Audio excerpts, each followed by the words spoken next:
jadi yang ke-25 saudara lagi ya. Lepas ni semua kek ingat saya jadi. Jadi kek ini kena berkembang. Macam mana berkembang?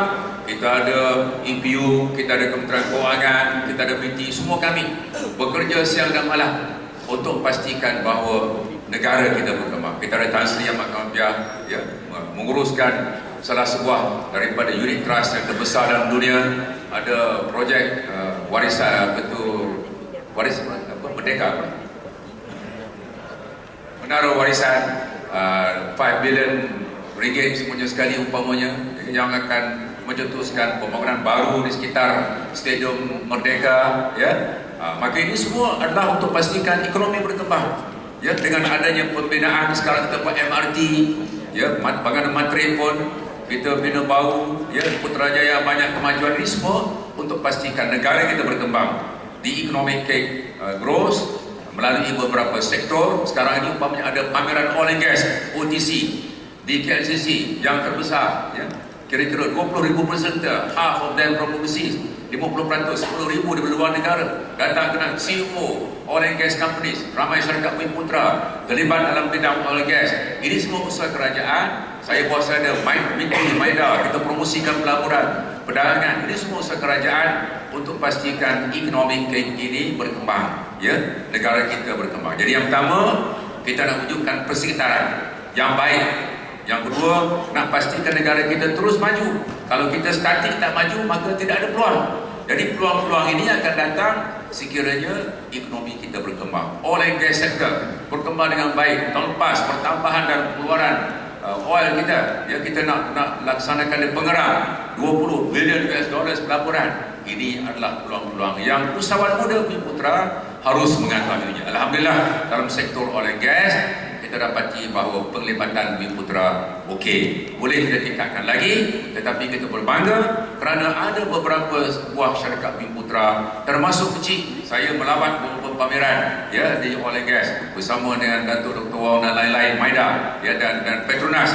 Kita berbangga ada syarikat-syarikat Bumiputera yang berjaya dalam bidang oil and gas. Bukan sahaja di sini. Tahun lepas saya bawa satu rombongan 15 small medium enterprises Bumiputera companies dalam bidang oil and gas pergi ke Myanmar. Kerana di Myanmar banyak peluang. Myanmar hantar wakil menteri dia hadir ke sini dalam persidangan oil and gas OTC di KLCC hari ini ya, yang sedang berlangsung. Jadi yang kedua, kita nak pastikan ekonomi ini berkembang.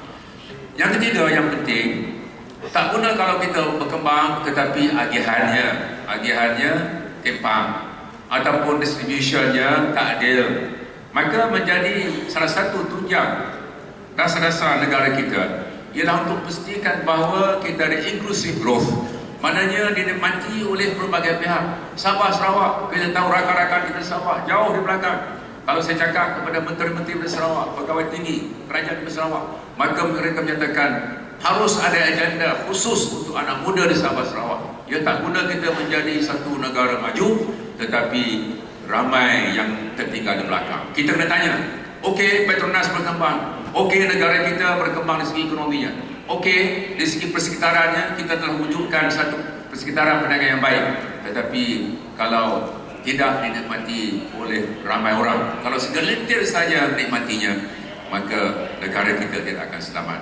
Banyak sejarah dalam dunia, kita lihat negara-negara di mana income gapnya terlalu rapat ataupun antara kaum terlalu banyak income gap ini, maka negara berkenaan tidak selamat. Maka dasar kerajaan di bawah Datuk Seri Najib Barisan Nasional hari ini ialah untuk pastikan bahawa yang pertama, kita nak pastikan negara kita ekonomi terus berkembang 6-7%, 5-6%. Yang kedua, kita nak wujudkan persekitaran yang baik.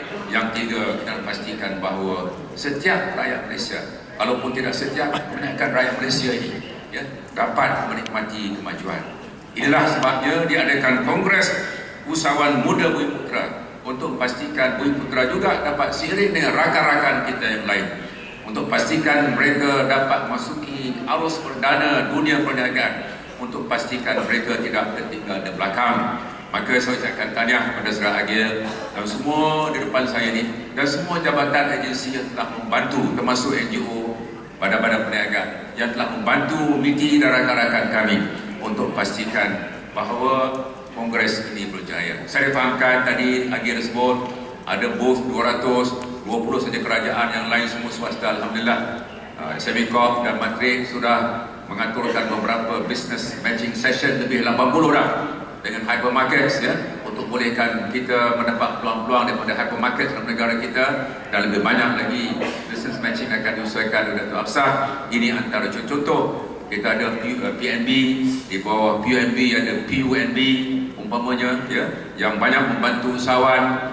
Kita ada teraju rakan-rakan di sini depan ni yang mendapat dukungan yang hebat, ya, banyak program-program. Saya pernah berkata sebulan lalu kita ajukan POKEM, iaitu himpunan usahawan 1000 lebih yang hadir. Saya katakan tidak ada kerajaan di dunia yang membantu usahawan begini banyak seperti Malaysia, ya. Saya sebut di sana bahawa 3 agensi saja, iaitu MIDF, SME Corp dan juga SME Bank dalam 20 tahun yang lalu telah membelanjakan 23 bilion yang memberi manfaat pada 50,000 masyarakat. Itu ucapan saya semasa merasmikan POKEM, Himpunan Usahawan 10 Negara 1000 yang hadir. Itu realitinya. Kita ada untuk menguruskan tabung kita, simpanan kita. Kita ada PNB, kita ada amanah saham yang dulunya Bumi Putra, sekarang bukan Bumi Putra pun diuruskan juga saham-saham mereka ataupun unit trust, ya, simpanan mereka. Jadi peluang cukup banyak, ya. Kita ada MARA, ada Teraju yang ditubuhkan oleh kerajaan khusus untuk bantu kita. Maka sekarang ini giliran kita untuk menyahut cabaran, dan cabaran ini penting untuk tersahut, khususnya untuk anak muda. Kerajaan ingin melihat anak muda terlibat dalam bisnes yang sustainable untuk pastikan negara kita akan terus maju.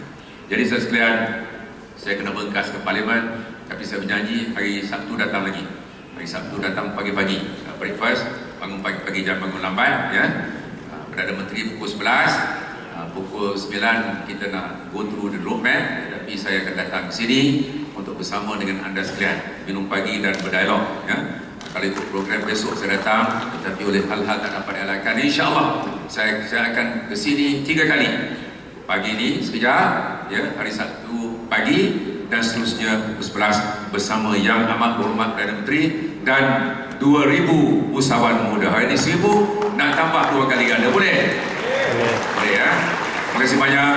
Saya beri jaminan bahawa BT dan agensinya dan seluruh jentera kerajaan Malaysia, EBU, Kementerian Keuangan, PNB, semua, kami semua bersama anda sekalian. Kami semua berharap roadmap yang akan diperkenalkan hari Sabtu akan mampu untuk melonjakkan pencapaian kita dalam konteks inklusiveness untuk pastikan Bumi Putra mendapat bahagian yang sewajarnya daripada economic gain dalam negara kita. Selamat bersidang, selamat maju jaya. Semoga kongres ini dapat mencatatkan satu rekod. Ini pun rekod kita himpunkan usaha muda seluruh negara buat pertama kalinya. Banyak rekod-rekod lagi yang perlu kita lakukan, dan saya mendoakan semuanya berjalan lancar. InsyaAllah kita jumpa pagi Sabtu dan hari Sabtu. Dengan itu dan dengan lafaz Bismillahirrahmanirrahim, saya dengan segala sukacitanya merasmikan Kongres Usahawan Muda Bumi Putra tahun 2014. Assalamualaikum warahmatullahi wabarakatuh.